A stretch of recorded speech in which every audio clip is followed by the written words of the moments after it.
Guys, one of my favorite quotes from a book that I read is, don't let someone who quit on their plan A give you advice on what to do with yours. Now, today we're going to listen to a story of an individual who is still continuing on in their journey with their plan A.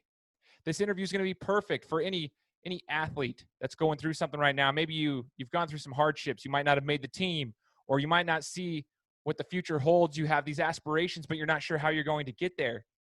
Listen to this interview, and you'll see a story of someone who took advantage of literally every single opportunity, was resourceful, figured out a way to get in front of people, to continue to work on his craft, right? To continue to get his name out there as he continues on with his journey in his plan A. You don't want to miss this episode of The Game Time Guru. So, what time is it? Game time! Woo! If you're sick of the mainstream sports outlets, well, so was I. So I started my own show. I'm Shane Larson, and this is The Game Time Guru. It's different than other talk shows. I'm providing a panoramic view on sports so you can see them through a different lens. So buckle up and let's go. What's up, everyone? Welcome out to the Game Time Guru podcast. I am your host, Shane Larson, excited to be here with you this week with another amazing interview. And I want to first give a shout out to all the listeners and all the supporters, as we've now passed over 100 reviews on the podcast. We've passed over 49,000 downloads on the show. You guys have been so supportive from the very beginning, and I truly appreciate it as this show continues to grow and the brand continues to build. Now, today on the show, we're bringing on a guy who has one heck of a story, and it's still going. The journey still continues on. Now, this guy, I had a class with him at Boise State University. I've been following his career because he played at Boise State University, and now he continues on. We're going to get a little bit of information as to what his journey has been like before college, during college, and then obviously his post-collegiate career, which included a stint in the XFL. So I'm going to welcome on Tyler Rausa, the former kicker from Boise State University. Tyler, thank you so much for joining the show. Yeah, no, appreciate you. Thanks for having me on, man. Excited. Absolutely, brother. I appreciate you joining us. Now, Tyler, we want to get to know you a little bit better. I mean, for the ones who are here in the Treasure Valley of Idaho, they probably understand who you are as far as being a kicker, right? They know that you were a kicker for Boise State and whatnot. And so they probably remember a little bit of your career, but let's kind of back it up a little ways. I'd like to get to know the athletes outside of just where we knew them from here. Let's get to know who you are, where you're from, and, kind of give a little bit of your sports background when you got into football, especially as a kicker. Yeah. So I'm from Temecula, California, which for some who don't know, it's Southern California, about an hour north of San Diego. And pretty much growing up, man, I was all gung-ho on baseball. Thought I was going to go to college for baseball. I had more baseball offers than I did football, and didn't really get fully into football and kicking until probably about my sophomore year of high school, when I kind of figured out that, that's something that it was just something that I was good at, and didn't really start taking it serious until then, and got thrown into varsity my sophomore year also. And, first game, hit a game winner, my first varsity game. And so kind of from there, I was just like, all right, like, this could possibly be a road I can go down, or maybe, I can play football and baseball at the same time. And it was kind of up in the air. And that was kind of when I took off with it. Sophomore year of high school is when I figured out that this could definitely be a calling. It's interesting to hear that, because it wasn't something that you were always telling yourself since a little kid, like, I'm going to be a kicker, right? Like it came, no. You started to realize there was something there. You had something there. And then we get to the whole Boise State thing. Now, when did Boise State send you some offers, and when did you realize you wanted to go play on the Blue? Because let's be real here. Like, I've had, I know him very well. I graduated with, I played alongside Kyle Brotzman all through middle school and high school. So I know Kyle very well. I've had him on my show telling his story. I know Dan Goodale really well because I play basketball with him still to this day. Yeah. There's some kickers that have had some, we'll just say historic moments, not necessarily always for the good, and some for the good at Boise State. So the history of kickers in recent times in the last decade is kind of a touchy subject at Boise State. So when did you, one, get the offer from Boise State and decide you wanted to go there? And did you have any pressure on your shoulders knowing that you were going to be playing for Boise State with, what the kickers were known for there in the last decade? Yeah. Kyle and Dan know them obviously really well. Dan, I was behind 2 years when I was at Boise State. Both great guys, both good teachers as well when it came to it. And both, even when Kyle wasn't there, when Dan wasn't there, both taught me a bunch. So a lot of respect for those guys. Love those guys. But I didn't start getting really attention until I went to junior college. At a high school, I feel like I had 1,000 walk-on offers. I think it was like 30 walk-on offers wherever I wanted to go, really. But I didn't want to put my parents in that hole, and I felt like for myself I could get a scholarship. And so kind of towards the end of my senior year of high school, I signed with University of Nevada at Reno, and that was where I ended up going from beginning of June until the end of July. And so I get there, go through summer camp, go through everything there, take a couple classes. And at the end of summer camp, that was where the president of the school pulled me and about 3 other freshmen in and said, hey, we screwed up. We over-admitted too many people into the school. We gotta cut some people out, and you guys didn't meet the new criteria. So from there, thinking I was going to play football this year at Nevada, competing for a starting spot, I ended up going to a junior college. And the beginning of when I was in junior college, it was super dry. I started doing really well. I think I came out the gates, pretty hot, like 9 for 9, 10 for 10, and get into our 7th game. And I was kind of hearing from Boise State around game 3 or 4, but no offers. And so, week 3 through 7, I'm talking to them, and I'm just like, I'm almost about to ask them, like, hey, I keep talking to you guys. Why haven't you offered or anything like that? And then finally game 7, go out and I hit a game winner in overtime. And then that was when Coach Peterson called me and was like, hey, obviously we've been talking to you for a while and everything like that. Let's, we're going to do this, offer me a scholarship, offered me on a Friday, and Saturday I committed. I didn't even go to Boise State yet, but I knew enough from a couple other people that have lived there. And I knew Boise, they were the place to be, and they were the first to give me an offer. I believe in them. They've been talking to me, no other school. And so what's funny is Coach Peterson called me Sunday. He goes, hey, you're going to have teams show up to your doorstep, to your school, something come Monday. They don't know who you are, anything like that, but they just know Boise State offered you. I was like, Coach, I don't think you know what you're talking about, man. I haven't heard from any school. And he's like, all right. He's like, just call me Monday night. And I was like, okay, sounds good. Show up to school Monday morning, and there's about 13, 14 college teams there coming to offer me, different schools from, you had Pac-12, AAC, I think there's one ACC school, Big 12. And I was just like, I don't know who these people are, but I just told my special teams coach, I was like, Coach, I'm committed to Boise State. Like, I don't think I'm going to even talk to them because I don't want to really lose the scholarship. And Boise is just, it almost just seemed like a perfect place for me because, Dan was the only kicker on the roster at the time. And I was like, I have a good chance to go in and compete for a spot with all these other schools. They have 4 or 5 different kickers on the roster. I may never even see the field if something were to go, not my way. And, that was kind of where I just let it play. I didn't even talk to any other school. And that was kind of how I ended up at Boise State. Man, that's actually a journey in and of itself, man. I really love it. Like, what JUCO did you go to? Do you mind letting us know? Riverside City College in California. Okay, so this is interesting. So as of like the last, what, like 4 or 5 years, really, like the junior college football has kind of been more spotlighted due to Netflix's Last Chance U series. It's been kind of pulling out. So more people are Yeah. starting to see kind of what the junior college route is. What do you think that that's an accurate depiction of what the junior college life was like, or what's your experience there? No, not at all. I mean, that was kind of like a junior college on steroids. Like if I were to go live that life, like that would have been a lot better than the junior college. Like most, especially junior college in California, like all the junior colleges in California, we all kind of laughed at that. Like we texted each other when it was coming out, like that is not what junior college is, especially in California, because California, I will say California always has the best JUCOs in America. I mean, you can, between Riverside, Mount Sac,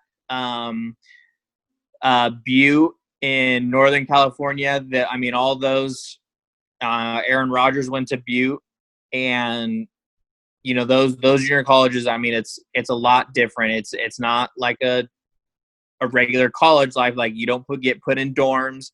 A lot of our guys that were on my junior college team, either they lived in a 1-bedroom apartment with 4 other guys, or people are couch surfing. We had guys from out of state that came to California, and the same thing, they're couch surfing. Some guys are even sleeping in their cars.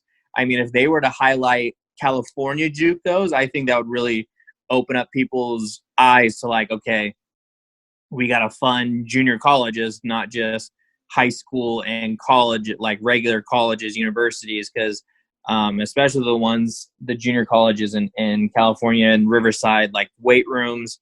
I think every single weight we had was rusted over. I mean, I think we were working out in like a closet.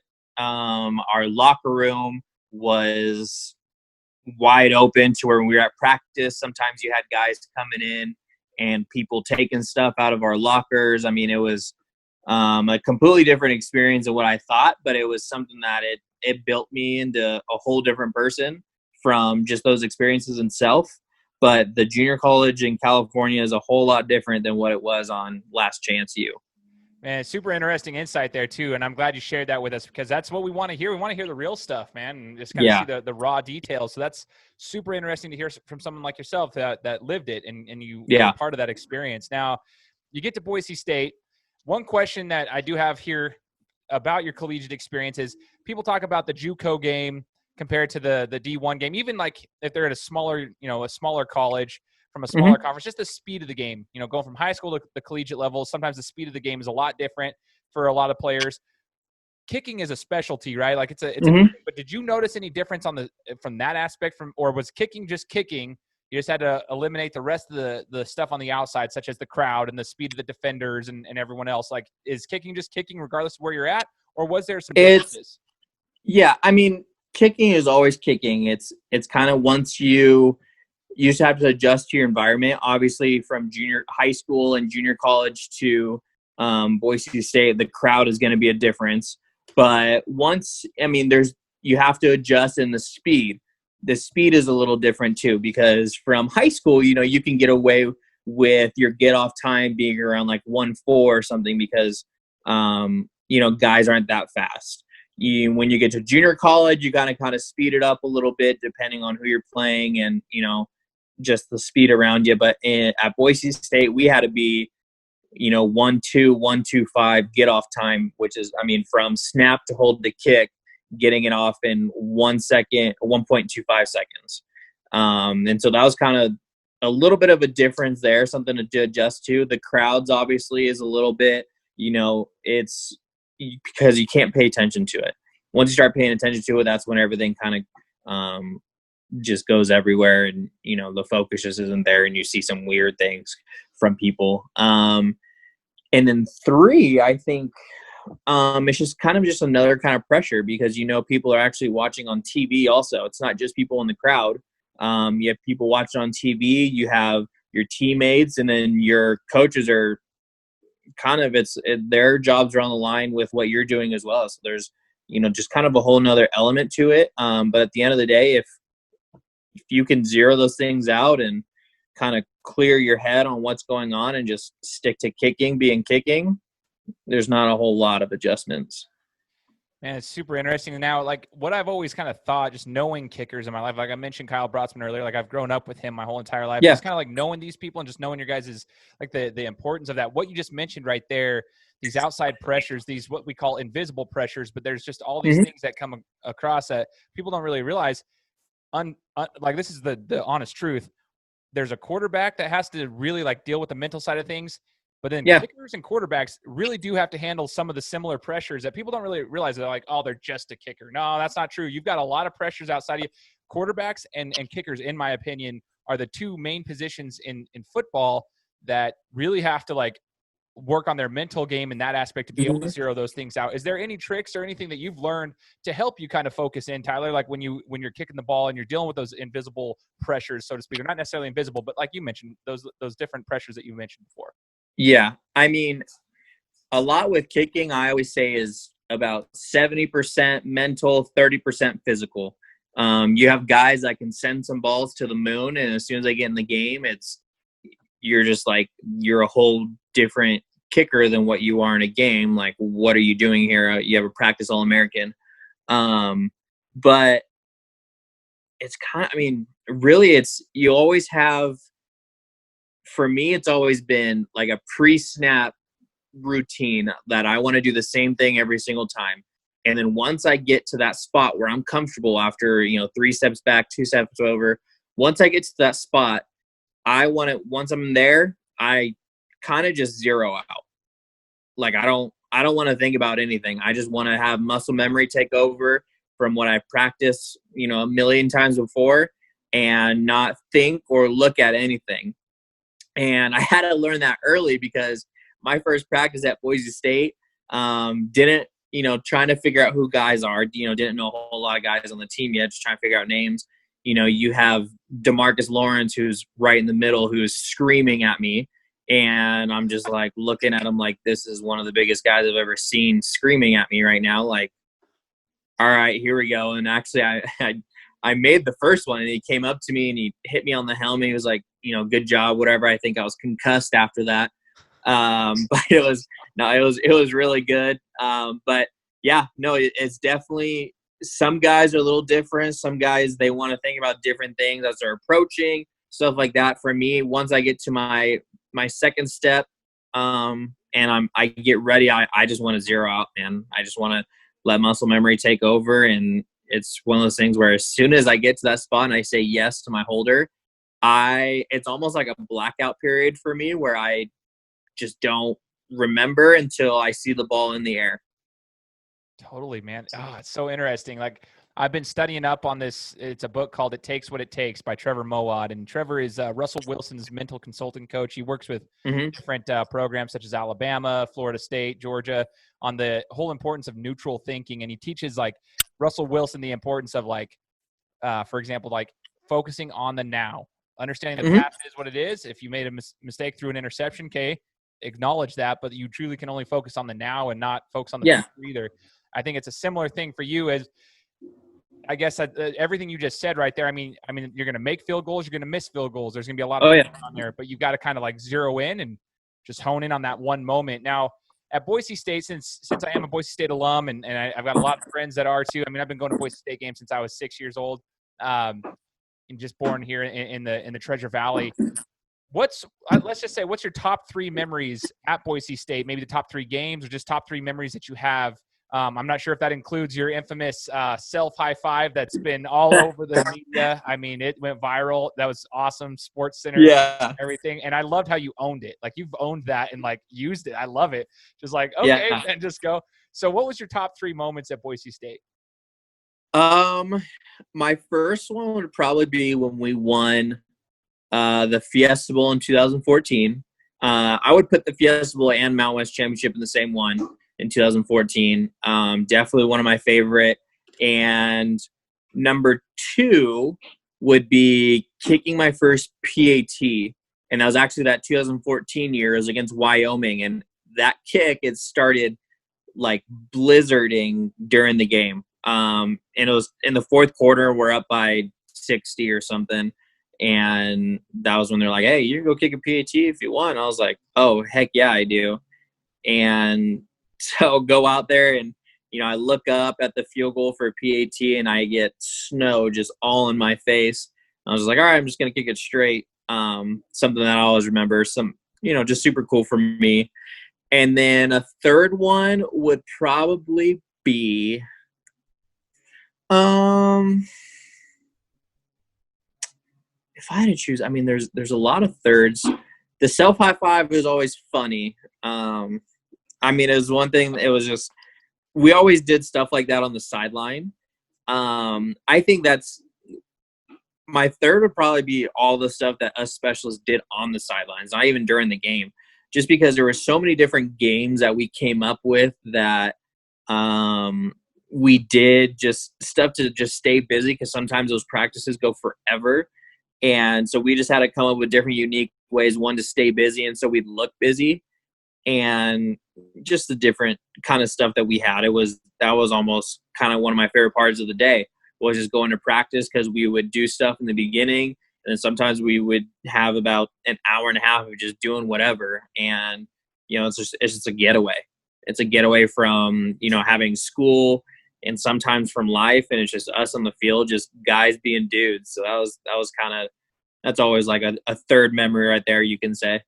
Totally, man. I can imagine. That's so awesome. And there's like a brotherhood that goes along with all that. And there's memories I'm sure you'll never forget that go along with that. Like, I think back to my sports days, even in high school, man, just like practices in general, certain parts of practices, and we still reminisce about them. So I can totally see that. Yeah. Now, Tyler, you took this route, college ends, and it didn't seem like you got an NFL offer, but you still had this goal to continue kicking and make this into your career. And this is why this is what I want the listeners to pay attention to now. This is where we get into the gold. You've always had this goal of like going through this journey and still working your way through it. And I have always respected that, because I believe that there are various routes to go. Not everybody, especially kickers, not every kicker just gets that. One, rarely do they get drafted. And two, I mean, once you do, you got to kind of earn your stripes and stuff. So it's hard to make it into the league, but there are now opportunities out there to get you more exposure. Let's talk about that, because earlier about I think it was 2 years ago now, I can't even remember now, when the spring league had kind of first just come around, I actually interviewed a guy named Ezra Levine. Now, Ezra was the COO of the spring league, and I remember just seeing your name pop up every once in a while, and I'm like, oh, Tyler's still going after it, man. So let's talk about post-college and when you decided, how you decided to continue on with your career, and when you decided, okay, this is the route I need to take. And let's talk about kind of the steps you took in those first years, like that first little bit after college ended. Yeah. So my junior year was the year where I was just like, all right, I can do this thing. Had a big year. Senior year, we had like a top 10 scoring offense, so we just didn't kick a whole lot, which was kind of a bummer. But, coming post college, that was when I kind of started going to seeing a couple kicking coaches, kind of making my way around, and started kicking with some of these NFL guys, started meeting different guys. And it was when I was kicking with these NFL guys where I'm just like I'm right there. Obviously we just didn't kick a lot this senior year, but I just felt like I was just like, I'm right there. I was like, and it's, this is something that, became a dream of mine come sophomore year of high school. It'd be something cool to, one, not only do, but, I can be able to provide for my whole family. I can give to wherever I want to give. I can give back to my high school, my junior college. I can make life for people like in my junior college, like if they want to work out, do whatever, I can make life for them so much easier. And that was kind of one of the things that went through my head, was I can help a lot of people out if I make it this big. And from there, I knew that I wanted to do that, and I can get there. And so, my first year out of college, I didn't have anything. And I was a little upset because I have the stats, different guys in the NFL. I have stats that are better than. I kicked in front of a couple different scouts at Boise State that really liked me. And I talked to a couple teams post, when I was done right before the draft. And then I even kicked for 3 CFL teams who I thought they were going to sign me. And then, they had to choose between basically going an American kicker or a Canadian kicker, and then choosing another American. For CFL, you can only have so many Americans. So they don't like to waste it on, American specialists unless, post NFL guy or something like that. But so thought I was going to go there. Didn't happen. Well, the second year, that was when the spring league came around. And I was like, you know what? This is about the only spring thing that's here. And I was like, it's, this is where I can get some film and go out. And I did about as well as I could. It was very well run, a super good experience. I met a lot of good guys out there like Johnny Manziel. He was one guy that, we talked about Whataburger and In-N-Out, the comparisons and all that for about an hour. But did about as well as I could. I think I ended up finishing like 34 for 35 or 33 for 35 or something like that, and had a lot of good film. And from there, that was where I got the Cleveland Browns. I had a workout with them, and I did really well. Thought I won that, and I just didn't have experience. And with the NFL, if you don't have experience and it's mid-season, it's, unless you do something crazy, drastic, they're probably not going to sign you. But it was, I had my name out there, which was huge. And from there, there was always conversations with teams, everything like that. But just nothing arose. And we go into, after that, I went into arena. I was like, oh, let's go play arena football. It's professional film. So go to arena football from the spring league and did really well there also. We start going, come the end of the season, I was, one of the top kickers in there, and I signed with the AAF and go through, training camp with the AAF team, and did about as well as I could.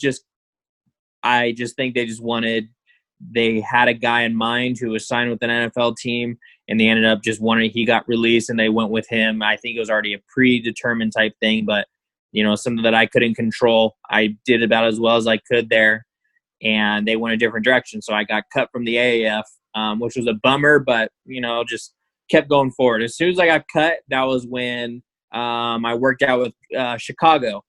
And Chicago, again, did about as well as I could there. Just they signed Chris Blewett, who he had probably one of the best days I've ever seen with a kicker. It was ridiculous, and he's a good friend of mine.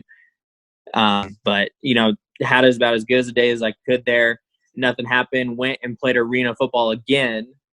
Played another season, and then came back and had an XFL workout for the showcase. That was when they were kind of getting around. And when the XFL was going, I actually worked out with another CFL team before that. Again, did about as well as I could. Same thing. They just didn't have the American space to just sign a kicker. So XFL showcase comes around, did well, just didn't hear anything. And the draft came around with the XFL, didn't get my name called. All right, I was still talking to like two of the teams, and I almost thought like, all right, like I'm not hearing anything from them. I'm really not hearing anything from the NFL. And there was kind of a moment there where I was just like, all right, like, I gotta figure something out, because what I'm doing, one, is not working, and two, I gotta start providing for myself and my girlfriend here, because I've been living off $10 for about 3 years now. So I was right there to just saying, you know what, I got to get a job, or like a real job, big boy job. And I kind of just it was a weird moment where I just kind of had to come into world, everything I was just like, you know what, you can't, you've come so far, you've come this far, like you can't, like this isn't a way to just end your career like this, because it was kind of just on a weird note. And I was like, you know what, you're right. And about 2 weeks later, in January, that was when DC called me and they said, hey, let's get you in for a workout and see what you're all about. We see your videos. We see, we've heard from a couple different people, like, we want to see what you're all about, and go in there. And I, went 10 for 10 on field goals, did really well. And they signed me that day actually, and 3 days later leave for Washington D.C. and played the 5 games for the DC Defenders with the XFL before we got shut down by the coronavirus. But and again, did about as well as I could there. Had an awesome time. XFL I was hoping it was going to be around for a while because again, that's just another thing. But yeah, that's kind of the up and down story right there. Man, so we're listening to this, and for all you guys out there that are hearing this, Tyler's story is unique. Like, he didn't quit, but there were many times where some would consider it like, okay, well, I tried my hardest. Oh, well, I got to go back. But what I love about it, what I admire about your story, Tyler, is the fact that you kept going and you utilize those as opportunities. Like all the tryouts with these professional teams, you took advantage of those. When you had those opportunities, you went there. Your name was getting there. It was floating around. You didn't know what was going to come of it, but you knew that you were networking. You were doing your job, and you continued to put work in all the time so that when you had those opportunities, it's that whole, stay ready, ain't got to get ready kind of thing. You were always getting the reps in. And I really respect that about you guys. Like, this was a couple years process, right? So, Tyler, from the time of Boise State ending to the time that you played in the XFL, how many years was that whole process? 3.5 years. Guys, 3.5 years. Okay, just take into consideration what you guys have done in 3.5 years. How many of you guys have tried things? Maybe it's an entrepreneurial journey, maybe it's a sports career, whatever, and you've given up after 6 months because you've had a couple ups and downs and then give up. Yeah, 3.5 years, Tyler. That's a pretty admirable thing to do. Like you have continued to work towards your goals, and on my show, there's a couple of talking points that you mentioned there. I made a mental note of them. One was the CFL, like. Just for the average sports fan, just to keep in consideration, Tyler mentioned it here, they have certain amounts of American players they can bring onto their roster. It's not like it's a free-for-all where you get a ton of them. I've talked to a CFL guy before about his experience in the CFL. That's how it is. Like, they've got skilled players. They've got a certain amount of people they can bring on from the United States, and they have to make decisions that way. So sometimes even the best American players, if that team doesn't need that specific position and they want to use that American player towards someone else, they'll use it. It's unfortunate. It's the same concept as basketball overseas. It's like not everybody gets to play basketball overseas, even though that sounds like an option, because some teams have a limit on the I guess what you call them, the foreigners, the U.S. guys coming over. So there's that you have to go up against. And then obviously we have all these other leagues that's the coolest thing. Like, when I brought this up on my podcast a couple of times, CC Hockley and I, he was my co-host, we talked about complementary versus competitive. And I love seeing these things because you're living proof of how these different leagues, these different types of showcases, these different opportunities can benefit a player. The Spring League, the AAF, even though you didn't have the experience in there that you probably wanted, but the AAF, even though it was short-lived, and the XFL, even though it was short-lived, these are providing guys with opportunities. And I've heard so many people hate on these things.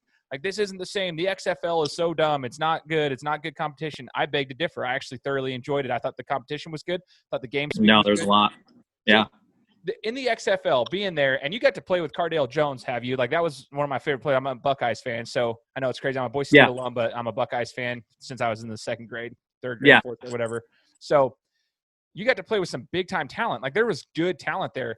Your opinion of the XFL, you're in there. Everything was going on, like, well. Unfortunately, Corona hit. And when it's a startup league, everybody should understand this. Businesses struggle regardless of what it is. And you got to have – the XFL – was a good, well-produced league, in my opinion. Your experience in the XFL, what was it like? Did they treat you well like a professional while you were there?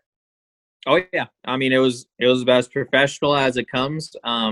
They had a whole hotel that was, rented out to us, and they fed us 3 times a day.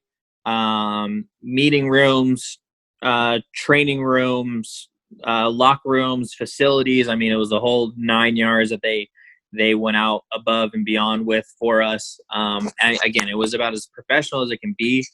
And that was kind of the biggest thing with some of these guys, because we had guys on our team that, are former first rounders who, coming from big time schools, like Cardale, he's the biggest goofball I've ever been around, by the way.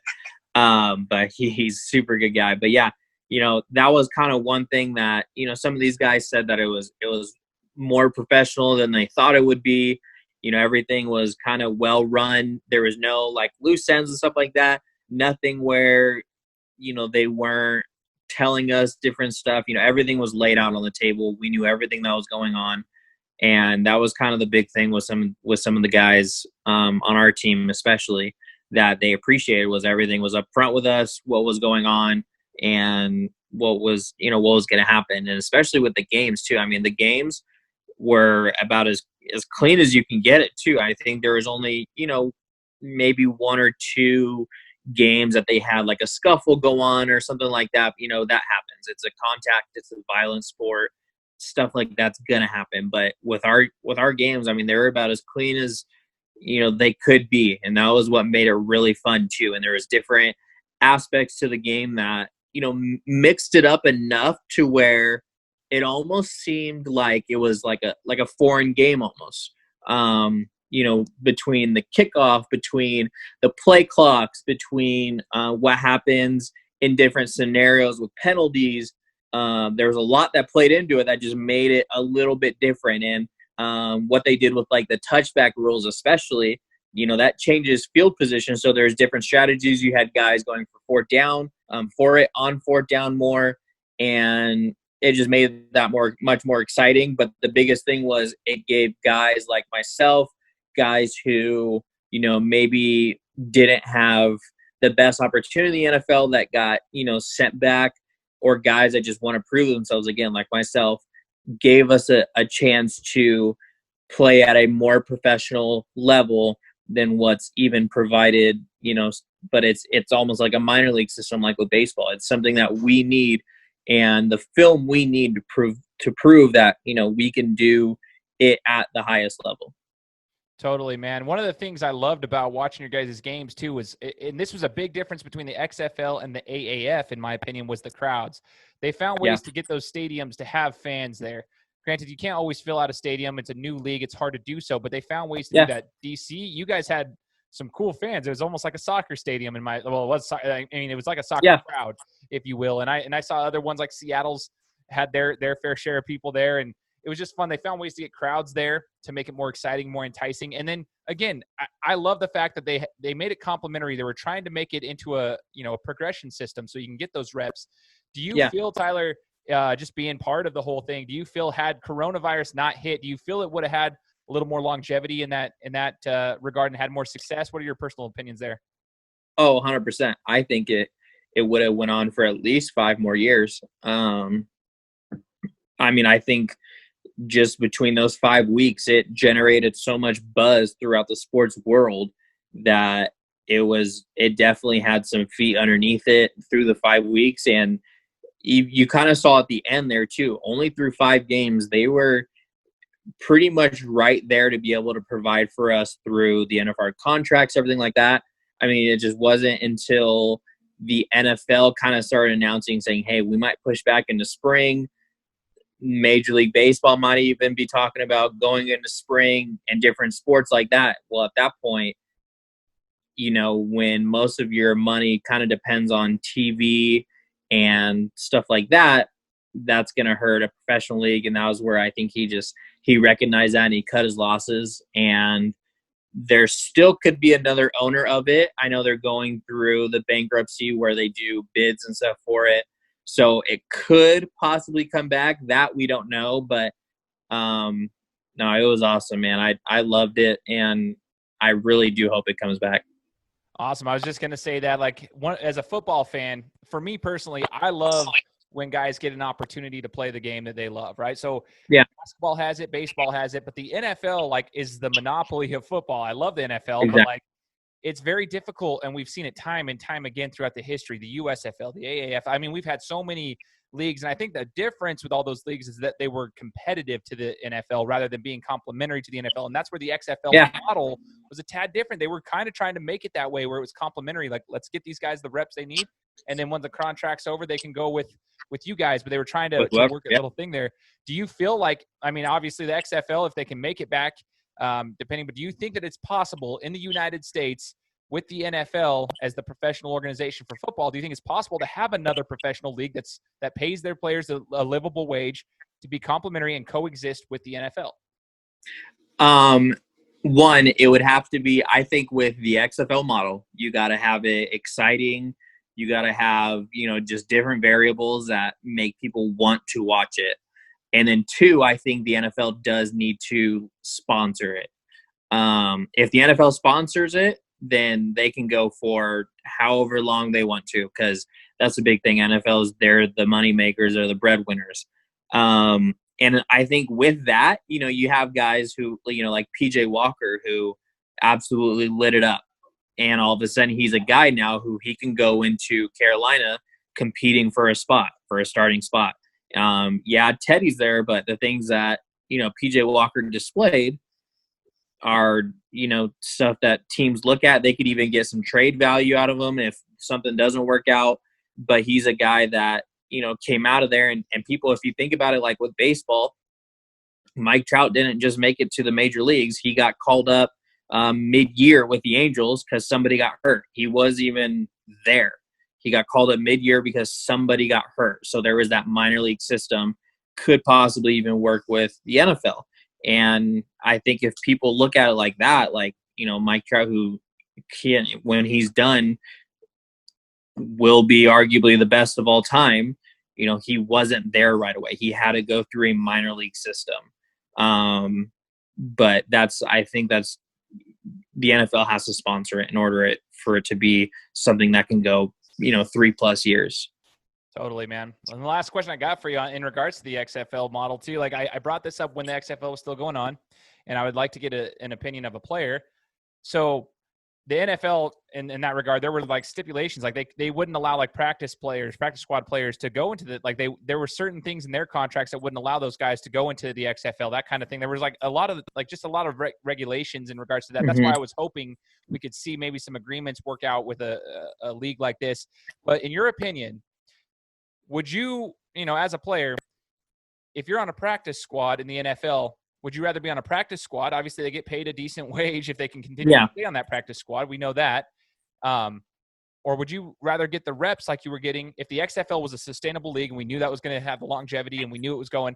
Would you rather be a practice squad player in the NFL or, playing in the XFL, getting the reps that you need with the ability to be called up if necessary?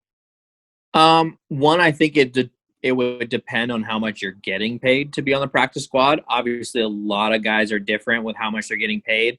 Some are getting paid, $1.5 million to just kind of be there on the practice squad. Some guys are getting paid bare minimum. And then two, it would be how much the XFL offers, because about 90% of us all got paid the same. And then there was that 10% of guys who were, like the Cardells, the quarterbacks, and then different select guys who were on practice squads, or guys who maybe just got cut at the end of the year and they didn't want to go through that whole thing. They just wanted to play. So I think it just depends on all that, just the payment side of it. But two, maybe there's just guys who, again, that are kind of like me, who believe in themselves that if they know they can go into a league like this and tear it up, and they can put up some numbers, and all of a sudden people are like, all right, like, he's still like that. Like, we can go get a guy like that.